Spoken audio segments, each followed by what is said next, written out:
तो यूपी की राजनीति पर दिल्ली में हुई अहम बैठक, मोदी, योगी, मौर्य, पाठक भी हुए शामिल। बता दें, दिल्ली में भाजपा शासित राज्यों के मुख्यमंत्रियों की अहम बैठक चल रही है। इसमें भाग लेने के लिए यूपी सीएम योगी के अलावा उनके दोनों डिप्टी सीएम केशव प्रसाद मौर्य और ब्रजेश पाठक भी पहुंचे हैं। बैठक में लोकसभा चुनाव में कई राज्यों में हुई करारी हार पर चर्चा के साथ साथ 4 राज्यों महाराष्ट्र, हरियाणा, झारखंड और जम्मू कश्मीर में प्रस्तावित चुनाव के लिए रणनीति बनेगी।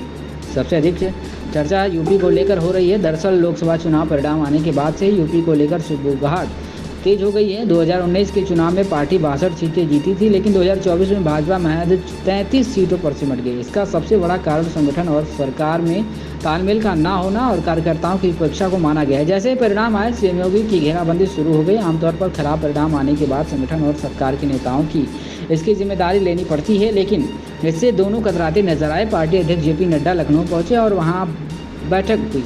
बैठक में सीएम योगी ने सरकार की पीठ थपथपाई और आत्मविश्वास बनाए रखने को कहा। वहीं deputy chief minister Keshav Prasad Maurya ने संगठन सरकार से बड़ा होता है का राग छेड़ दिया। माना गया कि उन्हें दिल्ली का आशीर्वाद प्राप्त है। इसी दौरान सीएम योगी ने यूपी की 10 विधानसभा सीटों पर होने वाले चुनाव को लेकर मंत्रिमंडल की बैठक बुलाई थी, लेकिन दोनों डिप्टी सीएम नदारद रहे। खबर है कि दोनों उप मुख्यमंत्रियों ने बैठक में न जाने को केंद्रीय नेतृत्व ने गंभीरता से लिया है, जिससे केशव मौर्य की पीठ पर दिल्ली का हाथ बताया गया है। उनके पास इस बात का जवाब नहीं है कि बैठक में क्यों नहीं गए। सपा समेत सभी विपक्षी दलों को बोलने का मौका क्यों दिया।